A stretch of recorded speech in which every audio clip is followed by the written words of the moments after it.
Assalamu alaikum friends, how are you? I have a story for you. Let's listen to a story. It's a story of Ahmed.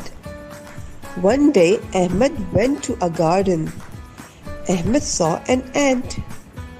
Ant was sleeping on an axe. Ahmed did not disturb the ant. Ahmed saw an apple tree.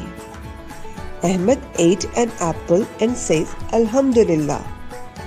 We should eat an apple every day because apple is very good for health. Dear friends, Ahmed also shared things with his friends. The beginning sound of apple, ant and axe is a. A, a, a. Say as a. Now say with me. A.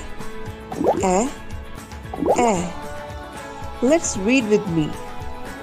A apple. A axe. A ant. A apple. A axe. A ant.